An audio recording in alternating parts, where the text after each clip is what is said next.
အားလုံးမင်္ဂလာပါခင်ဗျာဒီနေ့ကတော့ဘာသတင်းလေးလဲဆိုတော့ထိုင်းနိုင်ငံမှာခုတလောစီစည်းတွေကြီးတယ်နောက်ပြီးတော့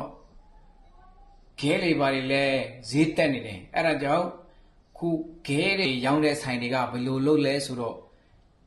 ဥပမာဂိတ်5ကီလိုဆိုရင်သူတို့က5ကီလိုမပြည့်ဘဲနဲ့4ကီလိုလောက်4ကီလိုကျော်ကျော်လောက်ပဲသူတို့ကဖြည့်ပေးတယ်15ကီလိုအိုးဆိုရင်သူတို့ကလည်း15ကီလိုအိုးလုံးမပြည့်အောင်မထည့်ပေးဘဲနဲ့14ကီလိုလောက်သူတို့ကထည့်ပေးတယ်အဲ့ဒါကိုအဲ့ဒီလဲတဲ့ဖောက်တဲ့ဥကနေပြီးတော့အိမ်ကိုရောက်တော့သွားချိန်ပြီးတော့ဂိတ်15ကီလိုမှာ14ကီလိုပဲရတယ်သူတို့ကပြန်ပြီးတော့ဆိုင်ကိုလာပြောတယ်အဲ့ဒါဆိုင်ကတော့ဘာမှပြန်တုတ်ပြန်တာမရှိသေးဘူးဒါပေမဲ့ဂေအိုလာလဲသမားကတော့ဘယ်လိုပြောလဲဆိုတော့ဒီဟာကို plate ကိုတိုင်ပြီးတော့ဒီလိုလုပ်လို့မရဘူးဝယ်တဲ့ချိန်ကျရင်တော့15ကီလိုဝယ်ရတယ်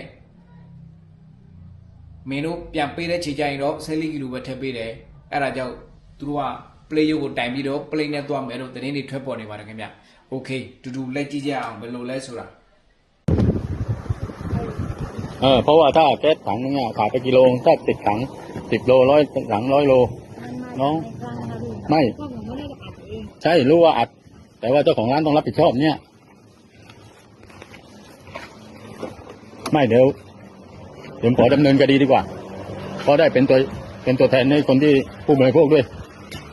ผมขอดำเนินคดีดีกว่าไม่น้องขอจ้างผมขอดำเนินคดีดีกว่าอย่างน้อยก็เป็นตัวแทนผู้บริโภคครับဒီလိုမျိုး game မျိုးတော့เดี๋ยวขอดำเนินคดีดีกว่าเพราะว่าแต่ว่าคนที่ซื้อก็ถูกเอาเปรียบทุกคนเลยသစိမ့်နဲ့ဖြစ်တဲ့နေရာကတော့ဘယ်နေရာလဲဆိုတော့ထိုင်းနိုင်ငံတောင်ပိုင်းဆူလာဌာနီမြို့မှာဖြစ်တယ်ဘယ်ဆိုင်ဘယ်နေရာဒေသတိကျကိုတော့ขอดำเนินคดีดีกว่าอย่างน้อยก็อย่างน้อยก็เป็นตัวแทนผู้บริโภคอีกเป็น100 คนแหละကဲဥတ္တမလက်သမားသူကအိမ်မှာပြန်တော့ချီတာတကယ်မှဆိုရင်ကဲလက်သမားကူရမှားတယ်နော်ဘာဖြစ်လို့ဒီကနေရောက်ဆိုင်ကနေပြီးတခါတည်းချိန်ပြီးတွားရမှာ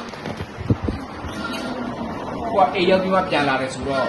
ပြဿနာတက်အောင်မှာဒီဘက်ကဆိုင်ရှင်ဘက်ကလက်မခံဘူးဆိုရင်တော့လူတွေညှိအောင်မှာပြဿနာဆိုင်မှာဝယ်တဲ့ကတခါတည်းချိန်ပြီး14ကီလိုလား15ကီလိုလားလို့အပြီးမှအိမ်ရောက်မှပြန်လာဆိုတော့ဘယ်သူမှလက်မခံဘူးအခုကတော့အဲ့ဒီဂေးဘိုလက်သမားကတော့သူကအိမ်ရောက်ပြီးမှသူကဲမပြီးပြီလို့ဒီမှာလာပြောတယ်အဲ့ဒါဆိုရင်တော့ဘယ်လိုဆိုင်ရှင်ကတော့လက်မခံမှာမဟုတ်ဘူး